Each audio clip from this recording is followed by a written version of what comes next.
बात होगी West Indies पर टीम इंडिया की धमाकेदार जीत की। आपको बताएंगे कौन रहा जीत का हीरो और कैसे शमी के आगे धराशायी हो गई कैरिबियन टीम। इसके अलावा बात होगी आईसीसी वनडे रैंकिंग में टीम इंडिया के जलवे की, क्योंकि अब भारतीय टीम हो गई है वनडे में नंबर 1 टीम। और इस पर बात करने के लिए इस वक्त हमारे साथ जाने माने मशहूर क्रिकेट कमेंटेटर सुशील दोषी जी मौजूद है। बहुत बहुत स्वागत है सर आपका। आपसे पूरी बातचीत होगी, कल हुई थी और जैसा आपने कहा ठीक वैसा ही हुआ, विंडीज को धूल चटा दी यहां पर। लेकिन सबसे पहले आपको दिखाते हैं सिर्फ 2 मिनट में टीम इंडिया की शानदार जीत। विंडीज पर मिली विराट जीत, टीम इंडिया ने लहराया परचम, वेस्ट इंडीज को किया पस्त, विराट के वीर हुए मस्त। टीम इंडिया ने वेस्ट इंडीज को 125 रन से मात दी। भारत ने विंडीज को 269 रन का लक्ष्य दिया था और फिर कैरेबियाई टीम को 143 रन पर समेट दिया। टीम इंडिया के लिए मोहम्मद शमी ने 16 रन देकर 4 विकेट चटकाए। टीम इंडिया के लिए विराट ने 72 रन की पारी खेली, वहीं धोनी के बल्ले से नाबाद 56 रन निकले। टीम इंडिया की ये 6 मैच में 5वीं जीत है और उसके अब 11 पॉइंट हो गए हैं। तो चलिए अब चर्चा यहाँ पर सुशील दोषी सर आपसे शुरुआत इसी सवाल से करना चाहेंगे। पूरा मैच कल हमने देखा, गेंदबाजों की भूमिका को आप किस तरह से देखते हैं? बेहतरीन गेंदबाजी दिखाई दी। नहीं, मैं समझता हूँ जैसे कुशल सर्जन अपना काम अंजाम देता है, चीरफाड़ करता है बिल्कुल सफाई के साथ, उसी तरह भारतीय बॉलर्स ने यह काम किया कि वेस्ट इंडीज की बल्लेबाजी की चीरफाड़ का काम पूरा कर दिया और जिस सफाई से किया। देखिए, योजनाएं तो सभी टीम बनाती हैं, बड़ा मुकाबला है, विश्व कप का परिदृश्य है, कोई छोटा मोटा मुकाबला तो है नहीं, गली मोहल्ले का मुकाबला नहीं है, ये बड़ा परिदृश्य है। और इसी कारण भारतीय टीम ने जो योजनाएं बनाई थी, योजनाएं सभी टीम बनाती हैं, लेकिन मैदान पर कार्य रूप में उसे अमली जामा पहनाने का जो काम भारतीय टीम कर रही है वो अद्भुत है, एक विजेता की शैली में काम कर रही है। देखिए, हालांकि सर जो स्कोर दिया था उससे बहुत ज्यादा क्रिकेट फैन संतुष्ट नजर नहीं आए। एक डर सा लगा कहीं हम ये मैच हार ना जाए, जिस तरह से थोड़ी धीमी गति भी यहाँ पर दिखी। लेकिन मोहम्मद शमी की बात करें तो शमी ने समा बांध दिया, शानदार तरीके से अफगानिस्तान को भी धूल चटाई थी 4 विकेट लेकर और इस बार भी 4 विकेट अपने नाम किया। नहीं, अद्भुत बॉलिंग। मैं समझता हूँ कि टीम एज ए यूनिट जैसा खेल रही है ये बहुत ही हमें खुश करने वाला है और हमारे लिए बहुत ही उत्साहवर्धक है।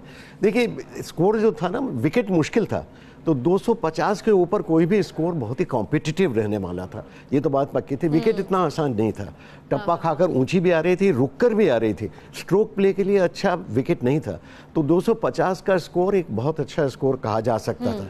मैं समझता हूँ भारतीय विकेट्स के हिसाब से तो ये 350 के लगभग के स्कोर की बराबरी का था। तो और वेस्ट इंडीज की बल्लेबाजी में वो बात है नहीं अभी, क्योंकि वेस्ट इंडीज का जिक्र हम यहाँ पर कर रहे हैं सर। अभी टीम इंडिया की भी परफॉर्मेंस पर हम नजर डालेंगे कि क्या कुछ आपको लगता है अब आगे के हिसाब से, क्योंकि राह मुश्किल हो रही है, जैसे जैसे जीत आगे जा रही है वैसे वैसे जितनी आसान नजर आ रही है उतनी चुनौतियां भी बढ़ रही हैं। लेकिन वेस्ट इंडीज की टीम कोई मामूली टीम नहीं है, बेहतरीन टीमों में गिनी जाती है। इनके खिलाड़ियों को देखकर विरोधी टीमों के पसीने यहाँ पर छूट जाते हैं। जब ये टीम सामने होती है तो एक अलग रणनीति बनाने की जरूरत होती है। लेकिन इस वर्ल्ड कप में क्या हो गया, कहाँ आपको कमी नजर आई कि बाहर हो गई? नहीं, मुझे लगता है कि ये बहुत ही निराशाजनक है कि जिस देश में गैरी सोबर्स और क्लाइव लॉयड और वॉलकॉट और वॉरेल जैसे खिलाड़ी रहे हों, एंडी रॉबर्ट्स, मेलकम मार्शल और माइकल होल्डिंग जैसे खिलाड़ी रहे, उस देश की इतने मामूली टीम, मतलब बहुत ही आश्चर्य और दुख भी हुआ। मुझे लगता है कि वहाँ के देश में एक तो क्या हो रहा है, क्रिकेट कंट्रोल बोर्ड और खिलाड़ियों में बहुत झगड़ा चल रहा है और वो हमेशा एक दूसरे से झगड़ते ही रहते हैं। और दूसरी बात यह है कि जो नए युवा हैं वेस्ट इंडीज के, वो ज्यादा बास्केटबॉल की तरफ जा रहे हैं, क्रिकेट की तरफ कम। लघु संस्करण बहुत अहम वजह आप यहाँ पर बता रहे हैं कि तो खेल रहे हैं, फोकस है वो क्रिकेट से हट रहा है कहीं ना कहीं, जिसका खामियाजा वर्ल्ड कप में बाहर जाकर भी यहाँ पर उठाना पड़ा है। सर आपसे बातचीत आगे जरूर होगी, लेकिन विंडीज के खिलाफ मैच में कप्तान कोहली का बल्ला एक बार फिर गरजा और विराट ने अपने दमदार प्रदर्शन से शानदार अर्धशतकीय पारी खेली। कोहली अपना पारी को शतक में तब्दील करने से चूक तो गए, लेकिन इस दौरान उन्होंने सचिन और लारा के एक बड़े रिकॉर्ड को अपने नाम कर ही लिया। कौन सा वो रिकॉर्ड है आप भी देखिए। किंग कोहली का एक और कमाल, विंडीज के खिलाफ मचाया धमाल। मैनचेस्टर में विराट की दमदार पारी, कोहली बने सबसे तेज 20 हजारी। विंडीज के खिलाफ मैच में 37 रन का आंकड़ा छूते ही कोहली ने इंटरनेशनल क्रिकेट में सबसे तेज 20,000 रन पूरे कर लिए। विराट ने 417 पारियों में 20,000 रन के आंकड़े को पूरा किया, जबकि सचिन और लारा ने 453 पारियों में 20,000 रन बनाए थे। वहीं विंडीज के खिलाफ मैच में कोहली ने 82 गेंदों पर 72 रन की पारी खेली, जिसमें 8 चौके शामिल रहे। कोहली ने राहुल के साथ दूसरे विकेट के लिए 69 रन जोड़े। ये विराट का इस वर्ल्ड कप में लगातार चौथा अर्धशतक है। विराट वर्ल्ड कप में लगातार 4 अर्धशतक लगाने वाले पहले भारतीय कप्तान बन गए हैं। कोहली ने धोनी के साथ 5वें विकेट के लिए 40 रन जोड़े। और लगातार सुशील दोषी जी हमारे साथ मौजूद है। सर, एक बार फिर से आपकी तरफ यहाँ पर रुख करेंगे और यही जानना चाहेंगे, विराट है, इसमें कोई दो राय नहीं। अर्धशतक भी यहाँ पर जड़ दिया, 20 हजारी जैसे रिकॉर्ड्स भी अपने नाम यहाँ पर कर लिया, बेस्ट साझेदारी भी अपने पार्टनर के साथ में दिखाई दी। क्या कहेंगे? नहीं, बहुत बड़ा खिलाड़ी, इसमें तो कोई शंका ही नहीं है कि आप अगर ब्रायन लारा और सचिन तेंदुलकर की पंक्ति में बैठाए जा रहे हैं तो मैं समझता हूं कि ये बहुत बड़ा सम्मान है और भारतीय क्रिकेट के लिए बहुत बड़ी सौगात है। क्योंकि अभी बहुत सारी कमजोरियां भारत की इसलिए छुप जा रही हैं कि विराट कोहली लगातार कामयाब हो रहे हैं। बिल्कुल, वो दिन देखना मुश्किल होगा भारतीय बल्लेबाजी के लिए, जब विराट कोहली और रोहित शर्मा दोनों किसी एक मैच में असफल हो जाएंगे तो भारतीय बल्लेबाजी बहुत मुश्किल में पड़ जाएगी। और मैं कह रहा हूं कि यहाँ इंग्लैंड के विकेट्स पर अगर ये 2 जल्दी आउट हो गए तो 300 रन बनाना बहुत मुश्किल होता है। लेकिन भारत के लिए ये अच्छी बात है कि लगातार अच्छे फॉर्म में इनकी रनों की भूख बढ़ती जा रही है। भारतीय टीम को विश्व विजय की तरफ ले जाने में इनका प्रमुख हाथ है और सबसे बड़ी बात यह है कि भारतीय टीम को विश्व सिंहासन पर आरूढ़ करना चाहते हैं। और टीम जब भी लड़खड़ाती है सर तो एक कप्तान की भूमिका में फौरन वो दिखाई देते हैं। मतलब दिमाग उनका एक अलग खिलाड़ी के तौर पर नहीं बल्कि एक कप्तान की टीम को किस तरह से एक रणनीति के तहत कब उतारना है, कैसे उतारना है, किसके हाथ में गेंद थमानी है, सब वो अचानक से बिल्कुल उसी रणनीति के तहत वो मैदान में दिखाई भी देते हैं। आपको लगता है कि अगर विंडीज के खिलाफ एक बेहतरीन प्रदर्शन यहाँ पर विराट का ना आता तो जरा मुश्किल हो जाता? फिर नहीं, देखिए यही विशेषता है जो आप कह रहे हैं ना कि कप्तान की भूमिका भी निभानी, कितना दबाव रहता है। देखिए लोगों की अपेक्षा का दबाव आप पर है और आप पर बल्लेबाजी का भी दबाव है और फिर आप कप्तान भी हैं कि टीम जीतना भी चाहिए। मेरे ख्याल से आज विश्व क्रिकेट की दुनिया में ऐसा कोई खिलाड़ी नहीं जो कप्तान भी हो और इस तरह से अपनी टीम को उस पार ले जाता हो। देखिए, आप कप्तानी पड़ती है तो बल्लेबाजी पर प्रभाव गिरता है। सचिन तेंदुलकर पर भी बल्लेबाजी पर प्रभाव गिरा था जब वो कप्तान बने थे, तब कप्तानी उन्होंने छोड़ी। तो ये होता है, लेकिन ये पता नहीं किस इस्पात के बने हैं, प्रशंसा करनी होगी। भारतीय क्रिकेट मैं समझता हूं कि इनका बड़ा ऋणी रहेगा जिस तरह से वो आज भारतीय क्रिकेट को विश्व क्रिकेट के सिंहासन की तरफ ले जा रहे हैं। और बिल्कुल फिर और अभी तो काफी सारे मैचेस आगे बचे हुए हैं। विराट शतक भी देखने को मिलेगा। जैसा आप कह रहे हैं कि जब आप कप्तान की भूमिका में आते हैं तो आपका जो कैरेक्टर है, किरदार जो है वो बदल जाता है। आपको फौरन फैसले लेने होते हैं, फैसले भी ऐसे लेने होते हैं कि सही निकले तब तो वाहवाही मिलेगी और अगर जरा सी भी गलती, जरा सी भी चूक हुई तो आपको उतना ही आलोचनाओं का सामना भी करना पड़ेगा। और विराट में वो खूबी नजर आती है, वो कप्तान के तौर पर कभी एक दबाव में दिखाई नहीं देते। बिल्कुल, और सबसे बड़ी बात कि उनके पास महेंद्र सिंह धोनी जैसे व्यक्ति वहाँ पर मौजूद हैं जो उन्हें निर्देशित भी, और सबसे बड़ी बात वो सीखना भी चाहते हैं। ऐसा नहीं कि ये घमंड नहीं है कि मैं आप कप्तान हूँ, मैं किसकी क्यों सुनूं। लेकिन ये बात अलग है, भारतीय हित में वो महेंद्र सिंह धोनी से भी सीखते हैं, उनकी सलाह भी लेते हैं और इसी कारण भारतीय क्रिकेट आज उस जगह पर है जहां का वो हकदार है। चलिए, अब धोनी का जिक्र हुआ है तो यहां पर सर ये बताना चाहेंगे कि टीम इंडिया का वर्ल्ड कप में विजय रथ जारी है।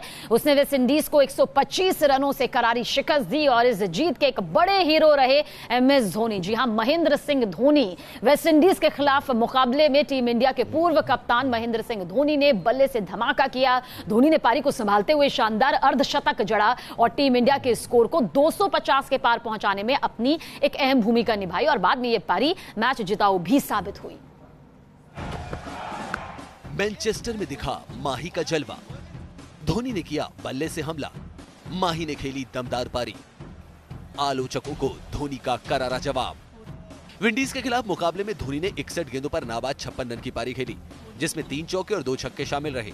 इस दौरान धोनी का स्ट्राइक रेट 91.80 का रहा। यह धोनी का वनडे क्रिकेट में 72वां अर्धशतक है। भारतीय टीम ने 140 के स्कोर पर 4 विकेट गंवा दिए थे। यह वर्ल्ड कप में धोनी का चौथा अर्धशतक रहा।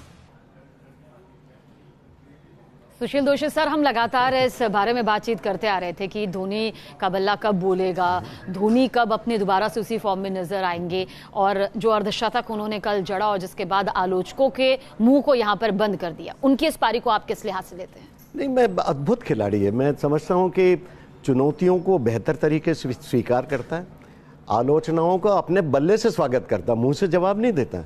देखिए, जब आपका बल्ला बोलेगा तभी तो लोग मानेंगे कि आप अच्छे खिलाड़ी हैं और महेंद्र सिंह धोनी शुरू से ये करते हैं, मुंह से जवाब नहीं देते, उनकी कला बोलती है। लोग देखिए, तमाम आलोचक कहने लगे थे कि उनका अब रिफ्लेक्सेस कम हो गए, वैसे मैच विनर जैसे जैसे उम्र बढ़ती जा रही है वो कोई जवान तो नहीं हो रहे, ये भी कहने लगे थे। लेकिन उन्होंने दिखाया पिछले आईपीएल में भी, जो स्टंपिंग किया था ना हाल ही में, एक 0.12 सेकंड में स्टंपिंग किया था। जब इस तरह से आप कर सकते हैं तो आपके रिफ्लेक्सेस धीमे कैसे हो गए? ये हम बहुत ही परिणाम प्रिय हैं। कोई एक मैच में खराब प्रदर्शन होता है, आलोचनाएं शुरू कर देते हैं, लेकिन धोनी ने दिखाया कि उनका जलवा आज भी बरकरार है और आज भी एक मैच जिताऊ पारी और ये बता दिया सर कि अनुभव का अंत नहीं होता, यानी अनुभव बोलता है। जैसा कि आपने कहा, सिर्फ 1-2 मैच से आप अंदाजा नहीं लगा सकते, ना ही पिछला रिकॉर्ड भूल सकते और ना ही ये भूल सकते हैं कि धोनी एक ऐसे प्लेयर रहे हैं जब उन्होंने जीत विरोधी टीम के मुंह से भी निकाली है, जब बल्ला बोला है तो फिर थमा नहीं है। बिल्कुल, ये उनकी बड़ी विशेषता है। और सबसे बड़ी बात ये कि वो एक टीम वाले खिलाड़ी हैं। वो ये फिक्र नहीं करते कि मैं कप्तान हूँ या नहीं हूँ, या मैं आखिरी विश्व कप खेल रहा हूँ, मुझे अपनी टीम के लिए सर्वश्रेष्ठ प्रस्तुत करना है और प्रस्तुत कर रहे हैं। और ये जो इस्पात है भारतीय टीम में, ये जो इस्पात और आत्मविश्वास है भारतीय टीम में, इसी ने भारतीय क्रिकेट को आज विश्व क्रिकेट में नंबर 1 पर ला दिया है। और जिस मिडिल ऑर्डर में वो रहते हैं, वहां से एक उम्मीद टिकी रहती है कि धोनी आने वाले हैं, अब धोनी की बारी आने वाली है। अब यहाँ से जो मैच है वो टिका हुआ है, हम इस चीज को, इस सिचुएशन को गवाएंगे नहीं। ये एक भरोसा आज भी धोनी पर पूरी तरह से टिका हुआ है और कल उन्होंने एक बार फिर साबित कर दिया। और बड़ा खिलाड़ी यही करता है कि जब भी आप अपेक्षाएं करते हैं या आप उसके खिलाफ बातें करते हैं, तब वो साबित करता है कि नहीं भाई, ये बात नहीं है, मैं आज भी कायम हूँ। और यही कारण है भारतीय क्रिकेट टीम में, जैसा हम चर्चा एक इकाई की तरह खेल रही। जब भी बैट्समैन असफल होते हैं तो बॉलर्स हाथ ऊंचा कर देते हैं कि हम हैं ना, आप फिक्र मत कीजिए, हम हैं। और बॉलर्स अपना काम दिखा रहे हैं। बिल्कुल, ये जो चीजें हैं ना भारतीय क्रिकेट में अद्भुत है। और आइए बात करते हैं धोनी की बेटी जीवा की, जो कि विंडीज के खिलाफ मैच में अपने पापा को चीयर करती कुछ इस तरह से नजर आए। जीवा का ये वीडियो सोशल मीडिया पर जमकर वायरल हो रहा है, जिसे खूब पसंद किया जा रहा है। दरअसल पहले भी MS धोनी की बेटी जीवा की कुछ और वीडियोस भी सामने आए हैं जिन्होंने खूब सुर्खियां बटोरी है, और इस बार जीवा पापा को चीयर करने पहुंची हुई थी, जिसका वीडियो सोशल मीडिया पर खूब वायरल हुआ है।